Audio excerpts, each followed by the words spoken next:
পূর্ব ঘোষণা অনুযায়ী শনিবার যিশুর জন্মদিন পালন উপলক্ষে মরিয়মনগর চার্চে প্রভু যিশুর জন্মদিনের কেক কাটলেন মুখ্যমন্ত্রী বিপ্লব কুমার দেব। এদিনের এই অনুষ্ঠানে উপস্থিত ছিলেন মুখ্যমন্ত্রী পত্নী নীতি দেব এবং এলাকার বিধায়ক তথা বিধানসভার অধ্যক্ষ রতন চক্রবর্তী। সামগ্রিক অনুষ্ঠানের পর মুখ্যমন্ত্রী নিজের বক্তব্যে বলেন, শান্তি সমৃদ্ধি আনতে পারে, শান্তি ও সমৃদ্ধি একে অপরের সম্পৃক্ত। প্রধানমন্ত্রীর নেতৃত্বে 2018 সাল থেকে বর্তমান সরকার রাজ্যে কাজ করা শুরু করেছে। আর রাজ্যের অগ্রগতির মূল কাণ্ডারি প্রধানমন্ত্রী নরেন্দ্র মোদী আগামী 4 জানুয়ারি ত্রিপুরাতে আসবেন। প্রধানমন্ত্রীকে স্বাগত জানাতে সারা ত্রিপুরা তৈরি হচ্ছে। আগরতলার নতুন টার্মিনাল এয়ারপোর্টের উদ্বোধন করবেন তিনি। পাশাপাশি তিনি আস্তাবল ময়দান থেকে রাজ্যবাসীর উদ্দেশ্যে বক্তব্য রাখবেন। এটা অত্যন্ত শুভ সংবাদ। বন্ধুরা, শান্তি হি সমৃদ্ধি আনতে পারে, পিস হি ডেভেলপমেন্টকে আনতে পারে। দুইটা একের সঙ্গে অঙ্গাঙ্গিভাবে জড়িত। আমরা 2018 থেকে কাজ করা শুরু করেছি মাননীয় প্রধানমন্ত্রীজির নেতৃত্বে।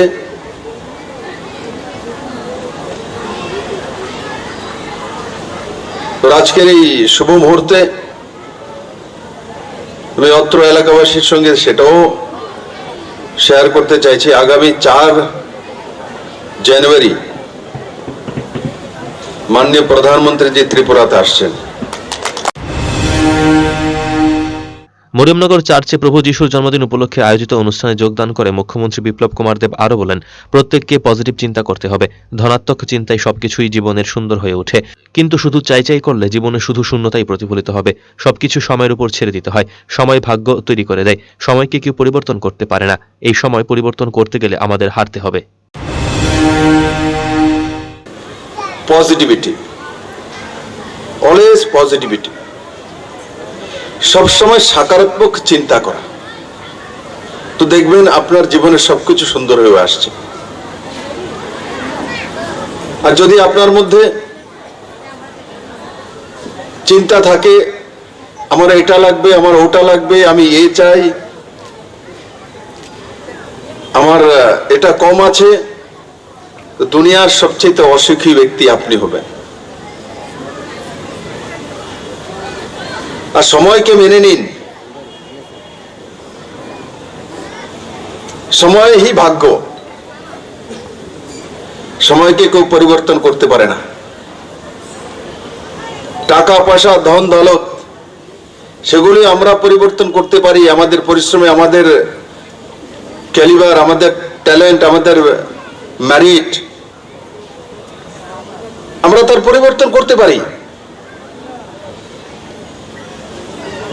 কিন্তু এখন 11টা বেজে 5 মিনিট হয়ে গেছে, এটাকে পরিবর্তন করে দেখান তো, কেউ পারবে না। অনেক সময় আমরা অনেক সময় ভুলে ভ্রান্তে করি, আমরা সময়কে পরিবর্তন করতে যাই নকারাত্মক সোচকে নিয়ে, তখন আমাদের হারতে হয়, হার নিশ্চিত। কারণ সময়কে কেউ পরিবর্তন করতে পারে না, আর তাকে পরিবর্তন করতে যারা চেষ্টা করে নকারাত্মক সোচ নিয়ে, তাদেরকে হারতে হয় নিশ্চিত। কারণ সে মুখ্যমন্ত্রী বলেন, ত্রিপুরাতে যেটা কোনোদিন চিন্তা করা যেত না সেই জিনিসটি রাজ্য সরকার করবে আগামী 21শে জানুয়ারি। ওই দিন ত্রিপুরা রাজ্যের পূর্ণ রাজ্য হিসেবে স্বীকৃতি পাওয়ার 50 বছর পূর্ণ হবে। সেই দিন 2047 সাল পর্যন্ত ত্রিপুরা রাজ্যের বর্তমান সরকার কি করবে তার পূর্ণচিত্র ঘোষণা করে দেয়া হবে। অর্থাৎ আগামী 25 বছরে কি হতে চলেছে তা বর্তমান সময়েই সবাই জানবে। আগাম সবকিছু জানলে রাজ্যের মানুষ তাদের ভবিষ্যৎ আগাম তৈরি করার পরিকল্পনা করতে পারবে। এতে রাজ্যের যুবক যুবতীদের উজ্জ্বল ভবিষ্যৎ তৈরি হবার রাস্তা প্রশস্ত হবে। তিনি বলেন, প্রত্যেক মা বাবাই তার সন্তানকে সর্বশ্রেষ্ঠ দেখতে চায়। প্রত্যেক মাই তার ছেলেকে বা মেয়েকে ডাক্তার, ইঞ্জিনিয়ার দেখতে চায়। তবে এখন থেকে আর দুশ্চিন্তা করতে হবে না মায়েদের, কারণ 21শে জানুয়ারির পর থেকে 25 বছরের রূপরেখা মায়েদের সামনে থাকবে। ফলে তিনি সেভাবেই তার ছেলেকে মেয়েকে ভবিষ্যতের জন্য প্রস্তুত করতে পারবেন। রাজ্য সরকার প্রধানমন্ত্রী নরেন্দ্র মোদীর এই নির্দেশেই 25 বছরের রূপরেখা তৈরি করেছে। আমরা আগামী 21শে জানুয়ারি ত্রিপুরার 50 বছর পূর্তি হচ্ছে, 50 ইয়ার্স, যে আমাদের পূর্ণ রাজ্য দিবস, 50 বছর।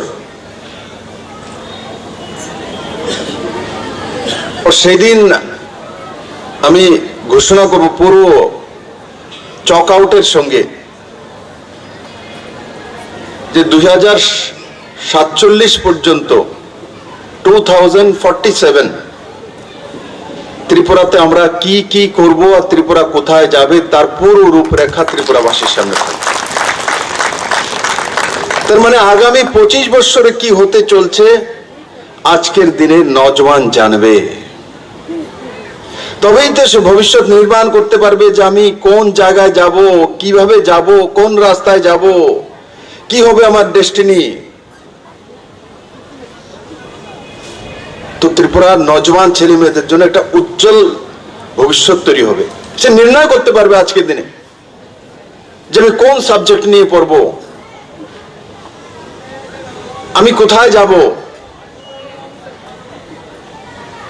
ইন ফিউচারে কি আমি কন্ট্রাক্টর হব, না সিভিল ইঞ্জিনিয়ার হব, না ডক্টর হব, না ইঞ্জিনিয়ার হব, না টিচার হব, না দোকান চালাবো। তো সে নির্ণয় করবে। আর না হলে আমিও তো ত্রিপুরার গ্রামের ছেলে, তো মা ছোট থেকে শেখাতো, যখন ছোট তখনও শিখিয়ে দেয় কি হবে বড় হয়ে, বলে ডাক্তার আর ইঞ্জিনিয়ার, দই হ্যাঁ বার নেই, যাকে জিজ্ঞাসা করো সবই ডাক্তার ইঞ্জিনিয়ার হবে। কিন্তু তখন ছোট বাচ্চা, আমার খেয়াল আছে আমার মা আমাকে বলতো যে কেউ যদি জিজ্ঞাসা করে তো বলবে বড় হয়ে কি হবে। কারণ আগেকার গ্রামের মধ্যে আমার খেয়াল আছে স্কুল থেকে আসার সময় ছোট বাচ্চা তো আঙ্কেল বা চাচা যারা আছে জিজ্ঞাসা কেমন আছে, কি করবে, বড় হয়ে কি হবে, একটা টফি দিয়ে। তো মা তো শিখিয়ে দিয়েছে ডাক্তার হ্যাঁ ঠিক হ্যাঁ। যদি বড় হয়ে বলতাম যে চিফ মিনিস্টার হব, তো বলতে কি জানি বলছে, আসলে তো বড় হয়ে চিফ মিনিস্টার হয়ে গেছি, ডাক্তার তো হয়নি। তার জন্য নির্ণয় করার জন্য আগে জানতে হয়। আমার মা জানতো না, কারণ আমার মার কাছে 25 বছরের রূপরেখা ছিল না, পুরনো সরকার তার নির্ণয় করে দেয়নি। তার জন্য মা তার ছেলেকে সর্বশ্রেষ্ঠ দেখতে চায়, তার মেয়েকে সর্বশ্রেষ্ঠ দেখতে চায়। তার জন্য যেই প্রফেশনগুলি সবচাইতে বেশি পাবলিকের সঙ্গে জুড়ে থাকে, তার মধ্যে অর্থ আছে, সঙ্গে সঙ্গে জনতার সঙ্গে জুড়ে থাকা সেবা ভাব আছে, এ ভারত হ্যাঁ। তার জন্য সেবা ভাবের সঙ্গে যুক্ত যে প্রফেশন, ডাক্তারি প্রফেশন সেবা ভাবের সঙ্গে যুক্ত প্রফেশন, তার মধ্যে হিউম্যানিটি আছে, মানবতা আছে, কারো প্রাণ বাঁচানো। তার জন্য মা বলছে যে না আমার ছেলে এটা হবে তো মানুষের কল্যাণ করবে, আর সঙ্গে সঙ্গে অর্থ আসবে, তার জন্য বলছিল। কারণ সর্বশ্রেষ্ঠ সন্তান দেখতে চায়, প্রত্যেক মা সেটাই চায় যে আমার ছেলে মেয়ে দুনিয়ার সবচাইতে সর্বশ্রেষ্ঠ ব্যক্তিত্ব তৈরি হোক, নির্মাণ হোক। তো আজকে কিন্তু আগামী 21 জানুয়ারি থেকে আমার মার মতো অন্য মাকে ইঞ্জিনিয়ার ডাক্তার বলতে হবে না, নির্ণয় নিতে পারবে যে তার ছেলে কোথায় যাবে, তার মেয়ে কোথায় যাবে, কেন যাবে, আর কি হবে, কার জন্য হয়েছে। এই নির্ণয় কার? বিপ্লব দেব নির্ণয় করেছে। এও মাননীয় প্রধানমন্ত্রী নরেন্দ্র ভাই মোদী ঘোষণা করেছেন আগামী 2047 পর্যন্ত কি হবে তা। মুখ্যমন্ত্রী বিপ্লব কুমার দেব এদিন বিগত সরকারের তীব্র সমালোচনা করে বলেন, বিগত সরকারের লোকজন কৃষক আন্দোলন করছে, তারা অভিযোগ করছে ত্রিপুরাতে কৃষকদের জন্য কিছুই করা হয়নি। কিন্তু 2016 সালের পর থেকে কৃষকদের ইনকাম ছিল 6,580 টাকা প্রতি মাসে। রাজ্য সরকারের হাত থেকে করোনাকালের 1.5 বছর চলে গেছে, তারপরেও রাজ্যের কৃষকদের প্রতি মাসে 11,093 টাকা পাওয়ার ব্যবস্থা করে দিয়েছে বর্তমান সরকার। বর্তমান সরকার কৃষককে ধ্বংসের মুখে ঠেলে দেয়নি, বরং কৃষকদের নিয়ে যারা রাজনীতি করত তাদের রাজনীতি করার রাস্তা বন্ধ করেছে। তাই কৃষকদের জন্য তারা মায়াকান্নার আশ্রয় নিয়েছে। কৃষকদের জন্য যদি কেউ কিছু করে থাকে তা করেছে বিজেপি সরকার। এবারও কৃষকদের কাছ থেকে প্রায় 6,500 কোটি টাকা ভর্তুকি দিয়ে রাজ্য সরকার ধান কিনবে। এখন পর্যন্ত 121 কোটি টাকা এমএসপির মাধ্যমে কৃষকদের অ্যাকাউন্টে গেছে। 19 টাকা 18 পয়সা করে কৃষকদের কাছ থেকে ধান কিনছে রাজ্য সরকার। প্রধানমন্ত্রী কৃষক সম্মান নিধির মাধ্যমে 2,35,000 কৃষক পরিবার 6,000 টাকা করে পাচ্ছেন। এই টাকা পাচ্ছেন রাজ্যের কৃষকরাও। আমার পূর্বসূরীরা